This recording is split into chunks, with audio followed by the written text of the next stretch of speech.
Pastor గారిని బట్టి కూడా, వారి కుటుంబాన్ని బట్టి, వారి బిడ్డలను బట్టి నీ బంగారు పాదాలకు వందనాలయ్యా. వచ్చిన విశ్వాసులందరినీ దీవించిన ఆయన అయ్యా. ఆ రోజు లూదియా హృదయాన్ని తెరిచావు నాయన.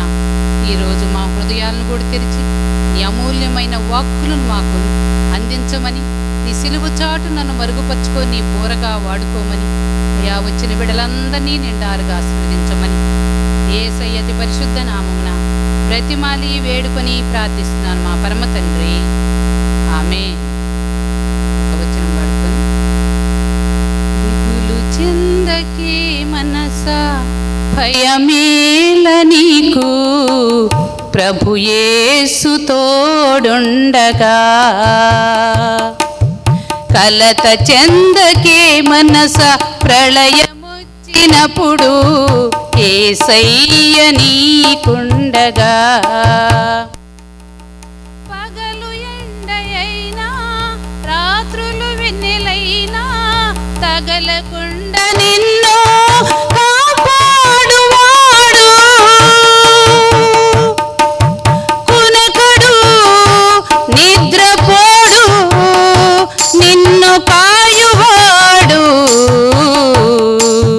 దిగులు చెందకే మనస, భయమేల నీకు, ప్రభు యేసు తోడుండగా. కలత చెందకే మనస, ప్రళయమొచ్చినప్పుడు యేసయ్య నీకుండగా.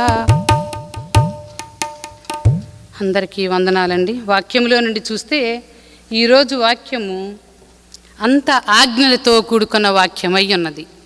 ఈరోజు అంత ఆజ్ఞలు, నరహత్య చేయొద్దు, వ్యభిచారం చేయొద్దు, మరి నీ కుడి చేయి నిన్ను అభ్యంతరపరిస్తే దాన్ని నరికివే, చాలా చాలా ఉన్నాయి. కానీ ఈ ఆజ్ఞలన్నిటినీ కుదించి దేవుడు 2 ఆజ్ఞలుగా మనకిచ్చాడు. ఒకటి, నీ పూర్ణ హృదయముతో, నీ పూర్ణ ఆత్మతో నీ దేవుడైన యెహోవానే ప్రేమించాలి. రెండవది, నిన్ను వలె నీ పొరుగువారిని ప్రేమించాలి. ఈ వాక్యంలో పూర్ణ హృదయముతో, పూర్ణాత్మతో దేవుని ప్రేమించాలి అని ఈ ఆజ్ఞలు. మనం ఈ చదవబడిన వాక్యంలో నుండి చూస్తే 33వ వచనం మనం జ్ఞాపకం చేసుకుంటే, నీవు అప్రమాణము చేయక, నీవు అప్రమాణము చేయకూడదు అంటూ 37వ వచనములో మీ మాట అవునంటే అవును, కాదంటే కాదు అని ఉండవలనని, వీటికి మించినది దుష్టు నుండి పుట్టినదని ఈ వాక్యాలను బట్టి మనం జ్ఞాపకం చేసుకోవచ్చు. చూసారా, అప్రమాణం చేయకూడదు అని. ఏదో మనం దేవుని బిడలంగా ఉన్నాం, దేవుని ప్రార్థిస్తున్నాం, కానీ ఆషామాషిగా మాట్లాడుతూ ఉంటాం, కానీ ఒక చిన్న మాట పొల్లైనా సున్నైనా పోకూడదు అంటున్నాడు. మీ మాట అవునంటే అవును, కాదంటే కాదు అని ఉండాలి. అప్రమాణము చేయకూడదు అని వాక్యంలో ఉంది. అయితే దేవుడు కూడా ప్రమాణం చేశాడు అని వాక్యాల్లో హెబ్రీలకు వ్రాసిన పత్రిక 6వ అధ్యాయము 13వ వచనంలో చూస్తే, దేవుడు అబ్రహామునకు వాగ్దానము చేసినప్పుడు తనకంటే ఏ గొప్పవాని తోడు అని ప్రమాణము చేయలేకపోయిన గనుక తన తోడు అని ప్రమాణము చేసి, నిశ్చయముగా నేను నిన్ను ఆశీర్వదింతును, నిశ్చయముగా నేను విస్తరింపజేస్తును అని అన్నాడు. చూసారా, అబ్రహాం గారితో దేవుడు తన తోడు అని ప్రమాణం చేశాడంట. ప్రమాణము తన తోడు అని చేశాడంటే ఎందుకు చేశాడు? తన తోడు అని ప్రమాణం అనే వాక్యంలో మనం ఆది కాండంలోకి వస్తే, ఎందుకు అలా ప్రమాణం చేశాడు దేవుడు అని వాక్యంలోకి వస్తే, 22వ అధ్యాయము 18వ వచనంలో ఆ మాట చూస్తాం మనం. నీవు నా మాట వినినందున భూలోకములోని జనములన్నీ నీ సంతానము వలన ఆశీర్వదింపబడుద్ది. మీరందరూ ఆశీర్వదింపబడుతున్నారు అంటే మీ తల్లిదండ్రులకు ఇచ్చిన మాటేమో, మీ పితరులకు ఇచ్చిన మాటేమో అబ్రహాం గారికి ఇచ్చాడంట. ఆ రోజు, అబ్రహామా, నేను చెప్పిన మాట నువ్వు విన్నావయ్యా, నువ్వు విన్నావు కాబట్టి నీ సంతానం వల్ల ఆశీర్వదింపబట్టమే కాదు, నా తోడని ప్రమాణము చేసి ఉన్నానని, ఆయన తోడని అప్పుడు ప్రమాణం చేశాడని వాక్యాల్లో నుండి మనం జ్ఞాపకం చేసుకోవచ్చు. ప్రియమైన దేవుని బిడ్డలారా, అబ్రహాం గారి జీవితంలో మనకు అన్నీ తెలుసు. అబ్రహాం గారి జీవితంలో ఏ కష్టం వచ్చినా, ఏ బాధ వచ్చినా ఆయన పూర్ణ హృదయంతో దేవుణ్ణి అనుసరిస్తూ ఉన్నాడు. అందుకే ఆయన విశ్వాసులకు తండ్రి అని ఈ వాక్యాలను బట్టి మనం జ్ఞాపకం చేసుకోవచ్చండి. ఈ 22వ అధ్యాయము మొట్టమొదటి వచనంలో మనం చూస్తే, ఆ సంగతులు జరిగిన తరువాత దేవుడు అబ్రహామును పరిశోధించెను. మనం దేవునితో ఉంటాం, దేవునిలో ఉంటాం, కానీ పరిశోధనలు కూడా వస్తాయి, కష్టాలు కూడా వస్తాయి, శ్రమలు కూడా వస్తాయి. రావు అని మాత్రం ఎక్కడా లేదండి, వస్తాయి తప్పకుండా. పరిశోధించాడు. ఎందుకు పరిశోధించాడు అని వాక్యాల్లో నుండి మనం జ్ఞాపకం చేసుకుంటే, అన్నీ మన సొంత మాటలు కాకుండా వాక్యాల్లో నుండి చూస్తే దేవుడు ఎంత అద్భుతంగా మనతో మాట్లాడుతున్నాడో. 8వ అధ్యాయంలో చూస్తేనండి, ఆది కాండములోనే ద్వితీయోపదేశ కాండము 8వ అధ్యాయంలో చూద్దాం. 2వ వచనం, మరియు నీవు ఆయన ఆజ్ఞను గైకొందువో లేదో నిన్ను శోధించి నీ హృదయంలో ఉన్నది తెలుసుకొనుటకు నిన్ను అణచు నిమిత్తమును అరణ్యములో ఈ 40 సంవత్సరం నీ దేవుడైన యెహోవా నిన్ను నడిపించిన మార్గం అంతటిని జ్ఞాపకం చేసుకో. నిన్ను ఎలా ఆశీర్వదించాడో దేవుడు, ఎలా నడిపించాడో. నిన్ను శోధించడానికి అప్పుడప్పుడు శ్రమలు కష్టాలు వస్తున్నాయి. వచ్చినప్పుడు ఎందుకు వచ్చినాయి అనకూడదు, దానిలో నెగ్గాలి అని ఈ మాటలను బట్టి మనం జ్ఞాపకం చేసుకోవచ్చండి. నెగ్గాలి వాక్యంలో. మొట్టమొదటగా అబ్రహాం గారిని మనం జ్ఞాపకం చేసుకుంటే, పూర్ణ హృదయంతో ఆయన దేవుని అనుసరించిన బిడ్డగా ఇక్కడ వాక్యాలు మనం జ్ఞాపకం చేసుకోవచ్చు. ఆయన పరిశోధించాడు, పూర్ణ హృదయంతో అనుసరిస్తున్నాడు. ఆ సంగతులు జరిగిన తర్వాత ఏ సంగతులు? అబ్రహాం గారిని నడిపిస్తూ ఉన్నాడు. నువ్వు రమ్మంటే వచ్చాడు, ఎక్కడికి వెళ్ళమంటే ఏ మాత్రం మాట్లాడకుండా వస్తూ ఉన్నాడు. నీకు కుమారుని ఇస్తానన్నాడు, ఏకైక కుమారుని ఇచ్చాడు, ఇస్సాకునిచ్చాడు. ఇస్సాకుతో హృదయపూర్వకంగా గుండెల మీద పెట్టుకొని ఇస్సాకుతో మాట్లాడుతూ మురిసిపోతున్నాడు. ఒకరోజు, దేవా చక్కని బాబునిచ్చావయ్యా, నీ వాగ్దాన్ని నిలబెట్టుకున్నావు, చాలే అయ్యా ఈ జీవితానికి, ఇంకేం కావాలి నాకు, ఏం చూడాలి నాకు, చాలే నాయన ఈ జీవితానికి అన్నాడు అబ్రహాం గారు. గుండెల మీద పెట్టుకొని ఆ కొడుకుని, ఒక్కగానొక్క కొడుకుని ముచ్చటించుకుంటుంటే అప్పుడు అబ్రహాముని దేవుడు పరిశోధించినని వాక్యంలో ఉంది. అబ్రహామా అన్నాడు. గుండెల మీద పొణుకున్న ఆ బిడ్డని ఒక్కసారి పక్కకు తీసేశాడేమో. చిత్తము ప్రభువా. చూసారా అమ్మా, దేవుడు ఎంతగా తన బిడ్డని ఒక్కసారి పరీక్షిద్దాం అనుకున్నాడు. ఆ పరీక్షలో కూడా ఏమాత్రం తగ్గలేదు. ఏంటయ్యా ఇప్పుడేగా నా గుండెల మీద నా బిడ్డని పెట్టుకొని మురిసిపోతున్నాను, ఇప్పుడేగా ఏంటి ఇప్పుడు పిలిచావు అనలా. బిడ్డను ఒక్కసారి పక్కకు నెట్టి చిత్తము ప్రభువా ఉందా, ఇంకా ఏమన్నా ఉందా అక్కడ? ఆయన అబ్రహామా అని పిలవగా అతడు చిత్తము ప్రభువా అనెను. చిత్తము ప్రభువా, అయ్యా నువ్వు మాట్లాడయ్యా, నేను వింటాను. ఏంటయ్యా? నా కొడుకున్నాడయ్యా అని ఏ సాకులు చెప్పలా. నీకు ఒక్కడయ్యున్న నీ కొడుకుని తీసుకొని ఆ మోరియా దేశానికి వచ్చి నీ కొడుకుని దహన బలిగా నాకు సమర్పించు అని అంటే ఏ తండ్రి హృదయం ఆగిపోదండి? ఏ తండ్రి హృదయం ఆగిపోదు. కానీ అబ్రహాము పూర్ణ హృదయముతో, పూర్ణాత్మతో, పూర్ణ శక్తితో తన యొక్క దేవుణ్ణి ఆరాధిస్తున్నాడు, స్తుతిస్తున్నాడు. ఏంటయ్యా ఇప్పుడేగా నేను ముద్దు మురిపాలతో నా కొడుకుని, ఇప్పుడే కదయ్యా అనుకోలా. చిత్తము ప్రభువా అని ఇంకా అంటున్నాడు. తెల్లవారినప్పుడు అబ్రహాము లేచి తన గాడిదకు గంత కట్టి తన పనవారిలో ఇద్దరిని తన కుమారుడు ఇస్సాకును వెంటబొట్టుకొని దహన బలి కొరకు కట్టెలు చీల్చి లేచి దేవుడు తనతో చెప్పిన చోటుకి వెళ్ళాను అని వాక్యంలో ఉంది.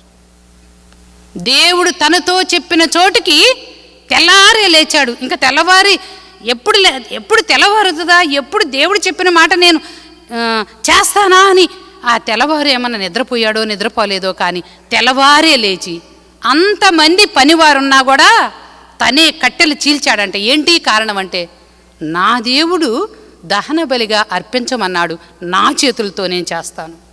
మనం కూడా మన పిల్లలు కూడా చూడండి, తన పిల్లలకి ఎంతమంది పనివారున్నా ఇండియాలో తన పిల్లలకు వాళ్ళే చక్కగా వడ్డించుకొని పెట్టుకుంటారు. ఏంటి కారణం అంటే ఇప్పుడు రోజుల్లో కూడా ఇక్కడికి ఈ దేశం వచ్చారు.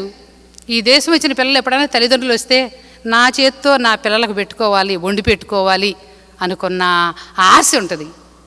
ప్రియమైన దేవుని బిడలారా, తన దేవుడు తనకి ఒక్కగానుకు కుమారుని దహన బలిగా అర్పించమంటే ఏమాత్రం వెనకంచి వేయకుండా తన బిడ్డని తీసుకొని వెళతంటే అంట పరలోకంలో ఉన్న దేవదూతలు తొంగి చూశారంటండి. తొంగి చూసి ఏంటి ఈయన మనిషేనా అసలు? తన ఏకైక కుమారుని తీసుకొని దహన బలిగా అంటే ఏంటి? ఆయన కట్ చేయాలి,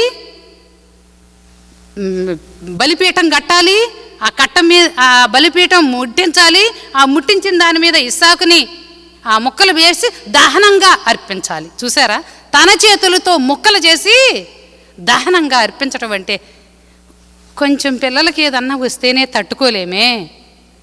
తన బిడ్డని దహన బలిగా అర్పించటానికి కుమారుణ్ణి తీసుకొని కట్టెల మోపు కుమారుని మీద పెట్టి తీసుకొని వెళుతున్న వృద్ధుణ్ణి చూసంట ఆ యొక్క దేవదూతలే ఆశ్చర్యపోయారంట. ఏంటి ఈ మనిషి, ఏంటి లోపలన్నా కొంచెమన్నా బాధపడతాడేమో అని ఎదురు చూస్తున్నారంట. ఒకసారి అక్కడ దహన బలి కట్టెలు పేర్చాడు. ఫిలింలో చూశానండి. ఒక్కసారి కుమారుని అట్టా కౌగిలించుకుంటాడు. మనం అనుకుంటాం చూస్తే కుమారుణ్ణి బలి ఇవ్వబోయేటప్పుడు ఒక్కసారి ఆలింగనం చేసుకొని కళ్ళమ్మ నీళ్లు పెట్టుకుంటున్నాడు తండ్రి అనుకుంటాం. తండ్రి హృదయం, తండ్రి ప్రేమ. కానీ అలా కౌగిలించుకున్నట్టే కౌగిలించుకొని వెనక చేతులు కట్టివేస్తున్న ఆ సంభవాన్ని చూస్తుంటే నిజంగా అందుకే ఆయన నా స్నేహితుడు అన్నాడండి. దేవుడు అబ్రహాముని నా స్నేహితుడికి నేను దాస్తానా? చూసారా, దేవుడు ఎంత గొప్పగా దేవుని ఎంతగా ప్రేమిస్తే అంతగా ఆశీర్వాదపు జల్లులు. అబ్రహామా, నువ్వు గుడ్డిగా నన్ను నమ్మావయ్యా, నేను నిన్ను నమ్ముతానయ్యా, నిన్ను ఆశీర్వాదకరంగా చేస్తాను, నిన్ను శపించేవాళ్ళని శపిస్తా, నిన్ను దీవించేవాళ్ళని దీవిస్తా. ఎంత గొప్ప మాటలండి. ఒక్కసారి మనం జ్ఞాపకం చేసుకుంటే ఈ అబ్రహాం గారిని ఆయన యొక్క పూర్ణ హృదయంతో ఆ పూర్ణ హృదయంతో ఆయన్ని ప్రేమిస్తున్నాడు. అగాపే ప్రేమ దేవునిది మన మీద దేవునిది అగాపే ప్రేమ. ఒక వ్యక్తికి 4 బెడ్లు ఉన్నారంటండి. కన్స్ట్రక్షన్ పైన జరుగుతుందంట, కింద ఉంటున్నారు. ఒకసారి ఇండియాలో మనకి ఎండాకాలంలో అగ్ని ప్రమాదాలు జరుగుతూ ఉంటాయి. ఒకసారి క్రింద బయట భార్యాభర్తలు ఏదో పనులు చేసుకుంటే పిల్లలు లోపల ఆడుకుంటున్నారులే అనుకుంటే అకస్మాత్తుగా ఆ ఇల్లును ముట్టడించింది అగ్ని. ఒక్కసారి తల్లిదండ్రులు పరిగెత్తుకుంటూ లోపలికి వెళ్ళారంట. ముగ్గురు పిల్లలే కనపడుతున్నారు అక్కడ. ముగ్గురిని తీసుకొని బయటకు వచ్చారు. ఒకడు ఎక్కడికి వెళ్ళాడా అని చూస్తున్నారు. పక్కింటి ఆవిడ ఒక్కొక్కసారి తీసుకెళ్తుంది. ఆమె తీసుకెళ్ళింది ఏమనంటే ఆమె కూడా తీసుకెళ్ళా. తీరా చూస్తే అక్కడ కన్స్ట్రక్షన్స్ జరుగుతున్నాయి కదా పైన, ఇంకా కిటికీలు కూడా అద్దాలు అవేం పెట్టలా. ఆ ఒక కిటికీలో నిలబడి ఉన్నాడంటండి. అప్పటికే చుట్టూ మంటలు మూగిని, పొగలు వెళ్తున్నాయి, ఇంకా పైకే పాకటం. అలాంటి పరిస్థితుల్లో తండ్రి హృదయం ఒక్కసారి పగిలిపోయిందంట. నా కొడుకు అక్కడ చూశాడంట ఆ పైన. నానా ఒక్కసారి బావురుమన్నాడంట. చిన్న కొడుకు, 4-5 ఏళ్ల కొడుకు. ఒక్కసారి ఏం చేయాలో అర్థం కాల. పొగలేమో చుట్టుపక్కల కమ్ముకుంటున్నాయి, పైన ఉన్నాడు, తండ్రి ఏమో కింద ఉన్నాడు. తండ్రి అంటాడు, నానా నువ్వు దూకేసేయి ఆ కిటికీలో నుంచి అంటాడు. నువ్వు దూకే, నేను పట్టుకుంటానమ్మా నిన్ను, నువ్వు దూకే అంటాడు. కొడుకు అంటాడు, నానా నేను దూకటానికి నువ్వు నాకు కనపట్టలేదు నానా, నువ్వు నాకు కనబడితే నేను దూకేద్దు నీ చేతుల్లో, కానీ నువ్వు నాకు కనబట్టలా, నేను ఎలా దూకను? తండ్రి అంటాడు, నీకు కనబడకపోయినా పర్వాలేదు, నేనున్నాను తండ్రిని, నేను పట్టుకుంటాను, నువ్వు దూకేసేయి. ప్రియమైన దేవుని బిడ్డలారా, చూసారా, అప్పుడు ఆ బిడ్డ దూకేశాడంట. తండ్రి పట్టుకొని గుండెలకు హత్తుకున్నాడు తన చిన్నారి కుమారుణ్ణి. ఆ పొగలో కనబడలా. మనకి దేవుడు కనబడకపోవచ్చు, కానీ మన దేవునికి మన పరిస్థితులు, మన కష్టాలు, మన బాధలు, మన మనసు అంతా ఆయన చూస్తున్నాడు, అంతా ఆయనకి తెలుసు. అందుకే ఆయన పూర్ణ హృదయంతో మనల్ని ఆయన ప్రేమించాలనే ఈ మాటలన్నిటిని బట్టి మనం జ్ఞాపకం చేసుకోవాలని ఈ వాక్యాలు మనం ఒక కుటుంబం ఇదే ఈ అబ్రహాం గారి కుటుంబమేమో పూర్ణ హృదయంతో ఆయన్ని సేవిస్తూ ఉంటే, రెండవ కుటుంబాన్ని గురించి కూడా ఒక్కసారి మనం జ్ఞాపకం చేసుకుందాం. రూతు గ్రంథములో ఒక కుటుంబం ఉంది. రూతు గ్రంథము 1వ అధ్యాయము 1వ వచనములో ఒక మాట మనం జ్ఞాపకం చేసుకుంటే, న్యాయాధిపతులు ఏలిన దినముల యందు దేశములో కరువు కలగక యూదా బెత్లెహేము నుండి ఒక మనుషుడు తన భార్యను తన 2 కుమారులను వెంటబెట్టుకుని మోయాబు దేశమున కాపురం ఉండుటకు వెళ్ళెను.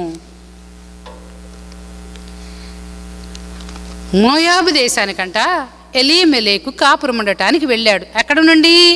బెత్లెహేము నుండి. ఒకటి బెత్లెహేము నుండి మోయాబు దేశానికి కాపురం ఉంటాయి. ఏంటి కారణం అంటే, బెత్లెహేములో కరువు వచ్చింది అని వాక్యంలో ఉందండి. కరువు వచ్చిందంట బెత్లెహేములో. బెత్లెహేములో కరువు కలిగింది కాబట్టి ఎలీమెలెకును తన భార్య 2 బిడ్డలు మోయాబు దేశానికి వెళ్ళారు అని వాక్యంలో ఉందండి.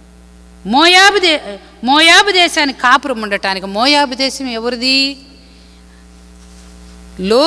లోతు కుమార్తె, పెద్ద కుమార్తె లోతుతో పాపం చేసినప్పుడు పుట్టిన కుమారుడు ఆ మూల పురుషుడు మోయాబు. అసలు ఆ యొక్క దేశానికి వెళ్ళొద్దు అన్నాడు దేవుడు. ఆ దేశంతో పొత్తు పెట్టుకోవద్దు అన్నాడు. ఆ దేశస్తులు నీకు కనబడినా కూడా క్షేమంగా ఉన్నావా అని కూడా అడగొద్దు అన్నాడు. అలాంటి దేశానికి రొట్టెల కోసం వెళ్ళినట్టుగా వాక్యంలో ఉందండి. మనం అనుకుంటాం ఈ దేశానికి తీసుకొచ్చాడు దేవుడు, ఏంటి ఇలా ఉంది, ఈ దేశ అధ్యక్షుడేమో ఎప్పుడు ఏది అంటాడో తెలియదు. ఇంకా కొంతమంది అంటారు పిచ్చోడి చేతిలో రాయి ఎవరి మీద విసిరేస్తాడో తెలియదు. ప్రియమైన దేవుని బిడ్డలారా, మనం అలా అనుకుంటాం కానీ ముష్కరులైన మీ అధికారులకు లోబడి ఉండండి అని వాక్యంలో ఉందండి. ఆ అధికారిని అక్కడ అందలంలో కూర్చోబెట్టింది ఆ దేవుడు. దేవుని చిత్తం లేకుండా ఏదీ జరగదు. కరువు వచ్చిందా, బాధ వచ్చిందా, వేదన వచ్చిందా, మనం ఆ పరమ తండ్రికి చెప్పుకోవాలి. అయ్యా ఇలా ఉంది అని చెప్పుకోవాలి. ఆ చెప్పుకున్నప్పుడు దేవుడు తప్పకుండా మనకు సహాయం చేస్తాడని ఈ మాటలన్నిటిని బట్టి మనం జ్ఞాపకం చేసుకోవచ్చండి. కాబట్టి ప్రియమైన దేవుని బిడ్డలారా,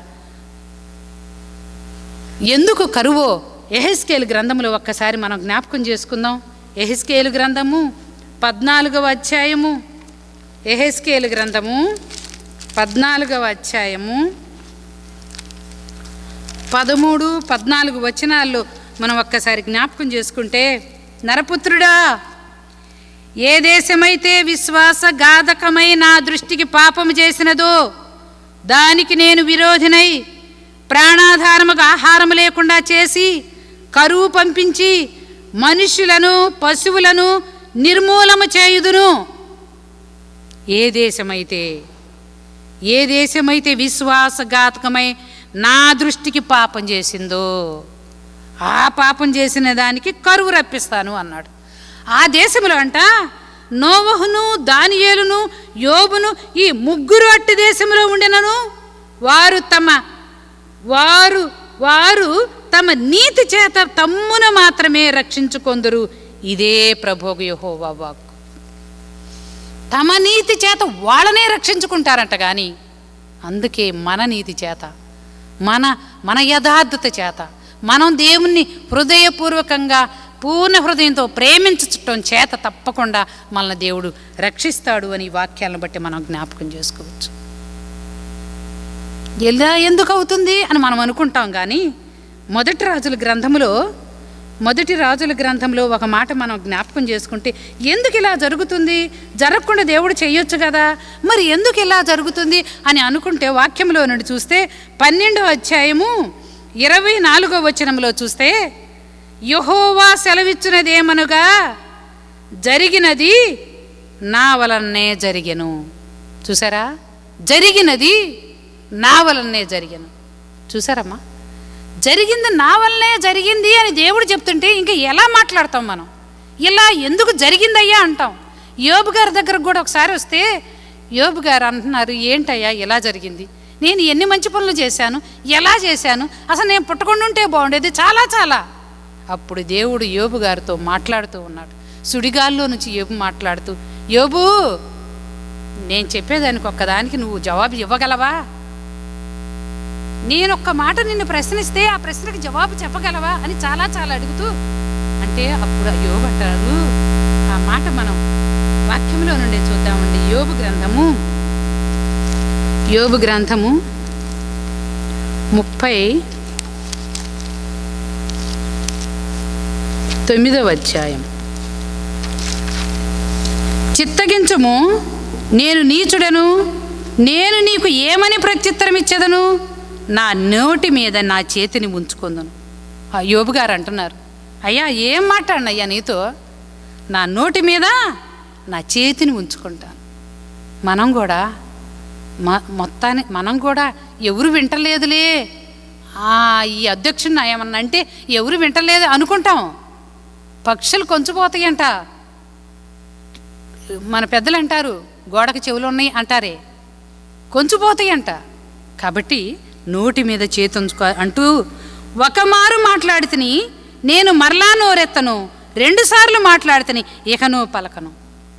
ప్రియమైన దేవుని బిడలారా, యోబు గారు మాట్లాడకుండా నోటి మీద చెయ్యించుకున్నందువల్ల ఏం జరిగింది? 2 అంతల దీవెన పొందుకున్నాడు. 2 అంతల దీవెన పొందుకున్నాడు.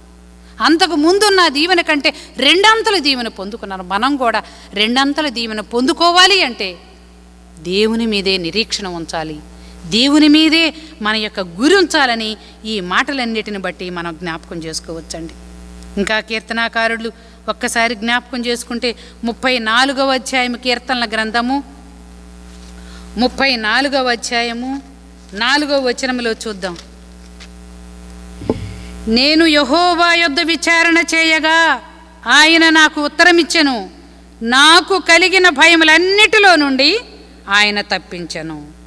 నేను యెహోవా యొద్ద విచారణ చేయగా, మనం ఆయన యొద్ద విచారణ చేయాలి. ఏ కష్టం వచ్చినా, ఏ బాధ వచ్చినా. ఎంతమందో ఎన్నో శోధనలు.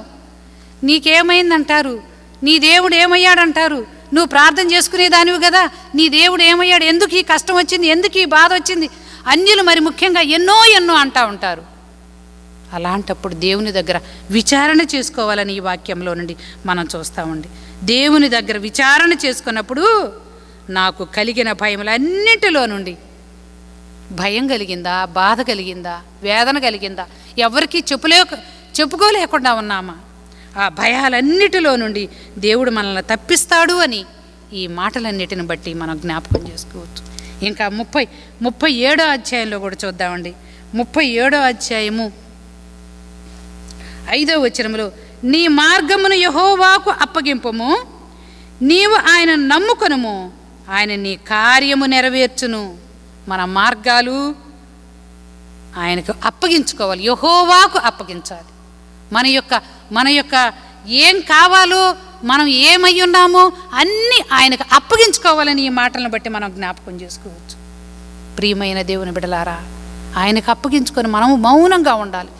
ఊరికి నిలుచుండి చూడండి. మీరు భయపడొద్దు, దిగులు పడొద్దు, టెన్షన్ పడొద్దు, వాళ్ళకి వీళ్ళకి చెప్పుకోవద్దు.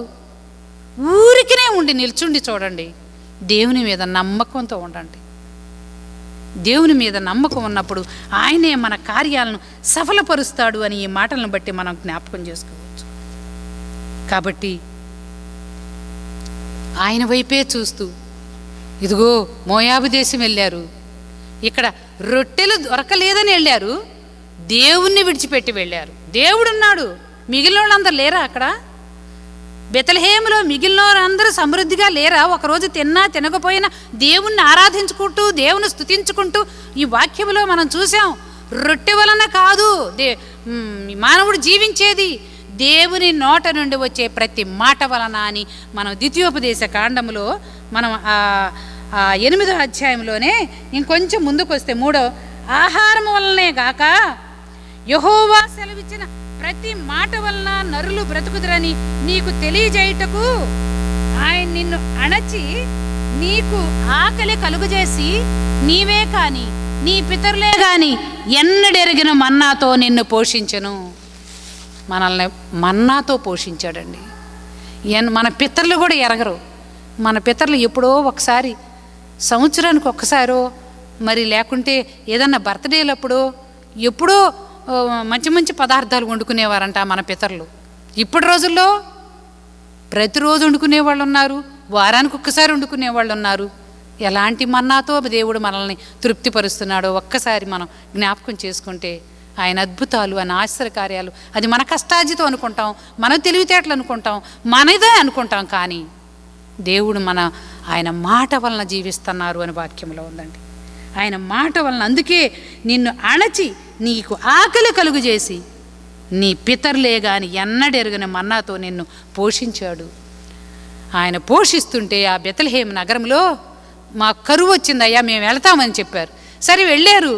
వెళ్ళిన తర్వాత నా భర్తను పోగొట్టుకున్నప్పుడు నయోమి అన్న ఆ బిడ్డలను తీసుకొని మళ్ళా బెత్లెహేము రావాల్సింది. అలా కూడా రాలా. ఆ ఇద్దరికి వాళ్లతో వియ్యం అందించారని వాక్యంలో ఉంది. అక్కడ వారితో వియ్యం అందకూడదు అని ఉంది వాక్యంలో.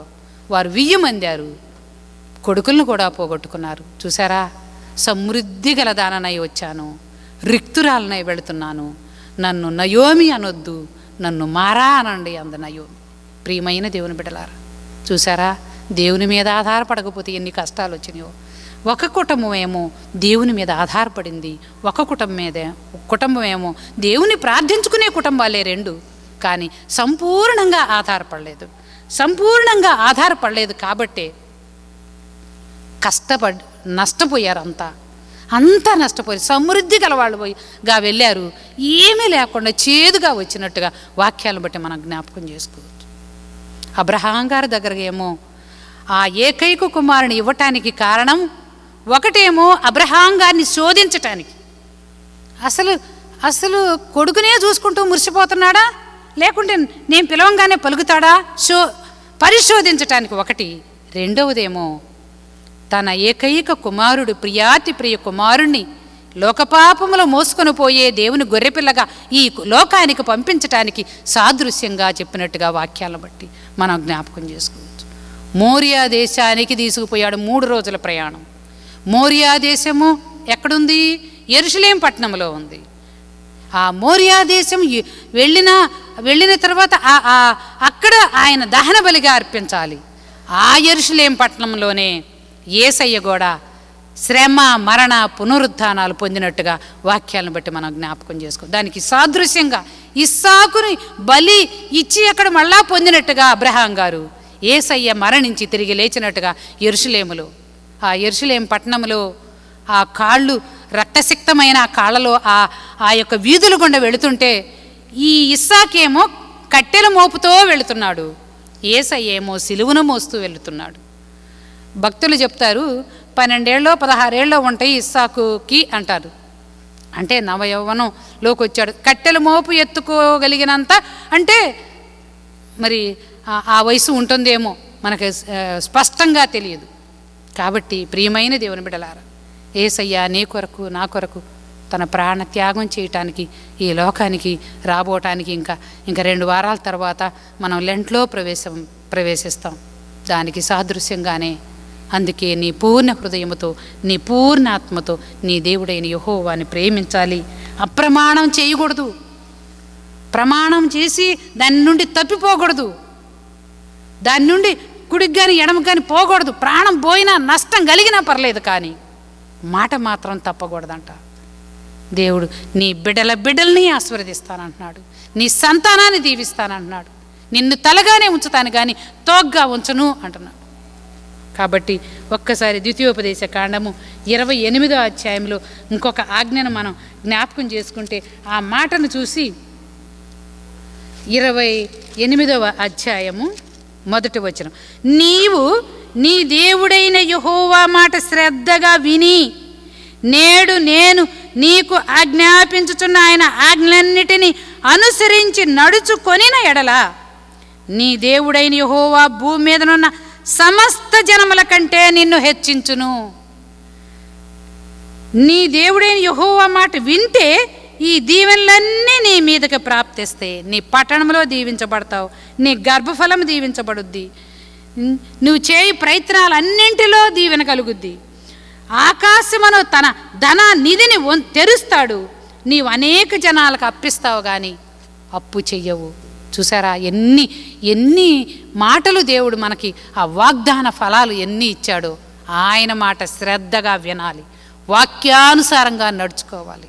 ఆ వాక్యానుసారంగా నడుచుకున్నప్పుడు దేవుడు తప్పకుండా మనల్ని ఆశీర్వదిస్తాడు. అందుకే భక్తులు నా ప్రాణమా యెహోవాను సన్నిధించుము, ఆయన చేసిన ఉపకారాల్లో దేనిని మరవకుండా మనం ఉన్నప్పుడు దేవుడు తప్పకుండా అద్భుతాలు ఆశ్చర్యకార్యాలు చేస్తాడు. మరి నాకు ఇచ్చిన సమయం అయిపోయింది కాబట్టి దేవునికి వందనాలు. మిమ్మల్ని అందరినీ దేవుడు నిండారుగా ఆశీర్వదించునుగాక. నాకు ఇచ్చిన పాస్టర్ గారు ఇచ్చిన ఈ సమయాన్ని బట్టి పాస్టర్ గారికి మరొకసారి వందనాలు. మీ అందరికీ నా నిండు వందనాలు.